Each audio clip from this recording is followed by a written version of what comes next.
అద్దంకిలో భూ కబ్జాలపై YSRCP Addanki incharge doctor Chintalapudi Ashok Kumar తీవ్ర స్థాయిలో ఫైర్ అయ్యారు. మంత్రి గొట్టిపాటి రవికుమార్ అండతోనే ఆయన అనుచరులు భూ కబ్జాలకు పాల్పడుతూ ఉన్నారని ఆగ్రహం వ్యక్తం చేశారు. అద్దంకిలో కోట్ల రూపాయల విలువ చేసే ప్రభుత్వ భూములను ప్రైవేటు పట్టా భూములుగా మార్చుకుంటూ భూ దోపిడీకి పాల్పడుతూ ఉన్నారని చెప్పారు. ఈ భూ కబ్జా బాగోతమంతా మంత్రికి తెలిసే జరుగుతుంది అంటున్న చింతలపూడి అశోక్ కుమార్తో మా ప్రతినిధి Meesala Srinivas face to face చూద్దాం. YSR Congress party Addanki incharge doctor Chintalapudi Ashok Kumar కూడా ఆయనతో మాట్లాడే ప్రయత్నం చేద్దాం. సార్ చెప్పండి, గడిచిన కొద్ది రోజులుగా ఇలాంటి వార్తలు మీరు చెప్తూ వస్తున్నారు. అధికార యంత్రాంగం మీద కావచ్చు, లేకపోతే మంత్రికి సంబంధించినటువంటి గొట్టిపాటి రవికుమార్కి సంబంధించినటువంటి అంచనగనం మీద మీ దగ్గర ఏముంది, ఏ సంబంధించినటువంటి భూ కబ్జాలు జరిగాయని స్పష్టంగా చెప్పగలుగుతున్నారు? అద్దంకి నియోజకవర్గంలో చూసుకున్నట్లయితే గవర్నమెంట్ ల్యాండ్స్, చెరువులు అనేది చాలా తక్కువ మోతాదులో ఉన్నాయండి. అలాంటి తక్కువ మోతాదులో ఉన్నటువంటి ల్యాండ్స్ను కూడా ముఖ్యంగా గొట్టిపాటి రవికుమార్ గారి అనుచరులు ఏ విధంగా కబ్జా చేసి రియల్ ఎస్టేట్ ముసుగులో చేస్తున్నారో వాటిని ప్రతి ఒక్కటి ఎవిడెన్స్తో సహా, అంటే మొట్టమొదటిగా ఇది బయటికి తీసింది డాక్టర్ అశోక్ కుమారో లేదా వైఎస్ఆర్సీపీ పార్టీయో కాదండి, టీడీపీ పార్టీ వాళ్ళు డీటెయిల్స్ బయట పెట్టిన తర్వాత నేను దాని గురించి కంప్లీట్గా ఇన్ అండ్ అవుట్ అసలు ఎక్కడ స్టార్ట్ అయింది, ఎక్కడ మొదలైంది, ఎక్కడ ఎండ్ అవుతుంది అనేది మొత్తం డీటెయిల్స్ ఇచ్చిన తర్వాత విస్తృతపోయేటటువంటి నిజాలు బయటకు వస్తున్నాయండి.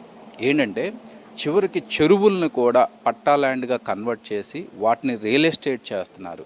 అసలు ఆ చెరువు ల్యాండ్ని ఎవరు, రెవెన్యూ అధికారులు ఎవరు వాటిని కన్వర్ట్ చేస్తున్నారు, వాళ్ళకి ఏ అధికారంతో ఏ విధంగా చేస్తున్నారు అనేది మొత్తం ఎవిడెన్స్ తీసిన తర్వాత ఎవరెవరి జేబుల్లోకి ఎంత వెళ్తున్నాయి అనేది కూడా తెలుసుకొని చాలా బాధపడుతూ ఎట్టి పరిస్థితుల్లోనూ ఇది అద్దంకి ప్రజానీకానికి తెలియాలి అన్న ఒక కోణంలోనే ఈరోజు ఈ నిజాలన్నీ బయట పెట్టడం.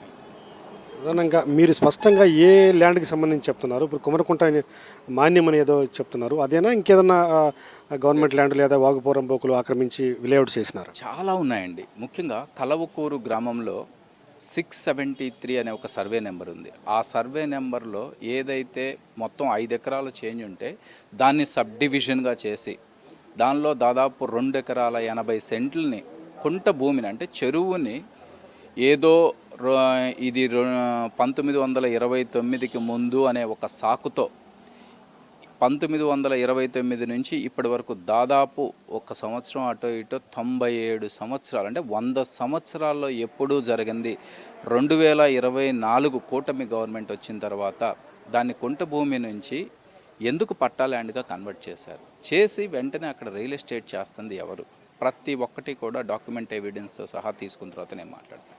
అదేవిధంగా సర్వే నెంబర్ 1928లో దాదాపు 15 ఎకరాలు, 14 నుంచి 15 ఎకరాల మధ్యలో ప్లేస్ను కూడా ఏ విధంగా ఇనామ్ ల్యాండ్ని పట్టా ల్యాండ్గా కన్వర్ట్ చేసి రియల్ ఎస్టేట్ వెంచర్లు వేసి కోటాను కోట్ల వ్యాపారం చేస్తున్నారో, అధికారుల జేబులోకి ఎంత వెళ్తున్నాయో, రాజకీయ నాయకుల జేబులోకి ఎంత వెళ్తున్నాయో మొత్తం కూడా ఎవిడెన్స్తో సహా తీయటం జరిగింది. దాంతోపాటు ఆల్రెడీ హైకోర్టు ముట్టికాయలు వేసినా సరే ఒక చెరువు విషయంలో సర్వే నెంబర్ 1926 అనే చెరువు విషయంలో హైకోర్టు మొట్టికాయ వేసినా సరే మళ్ళీ అక్కడ మట్టి మాఫియా జరుగుతుంది. అంటే చూడండి, ఇప్పుడు కొత్తగా ఎలక్షన్స్ వచ్చాయి కాబట్టి మళ్ళీ మున్సిపల్ ఎలక్షన్స్ కోసం అద్దంకి ప్రజల్ని, ముఖ్యంగా అద్దంకి టౌన్లో వాళ్ళని మభ్యపెట్టడానికి కోర్టులో ఉన్నటువంటి దట్టు కంటెంప్ట్ ఆఫ్ కోర్టులో ఉన్నటువంటి ఒక చెరువుని బూచిగా చూపి 1-2 డెవలప్మెంట్లు చేసి డబ్బులు ఏ విధంగా దండుకోవడానికి చూస్తున్నారో కూడా మీ ముందు బయట పెట్టబోతున్నాం. అలాగే ప్రజల యొక్క ఆస్తి ఏదైతే ఉందో, చెరువులు కానీ, అలాగే వాగుపురం బోకులు కానీ, కుమ్మరకుంట ల్యాండ్ కానీ, వీటన్నింటినీ ప్రొటెక్ట్ చేసేందుకు మా వంతుగా మేము పార్టీ తరఫున ఫైట్ చేస్తామని చెప్తున్నాం. వీడియో జర్నలిస్ట్ కరీంతో శ్రీనివాస్, సాక్షి టీవీ, అద్దంకి, ప్రకాశం జిల్లా. మరిన్ని అప్డేట్స్ కోసం ఛానల్ను సబ్స్క్రైబ్ చేయండి. నోటిఫికేషన్స్ కోసం బెల్ ఐకాన్ పై క్లిక్ చేయండి.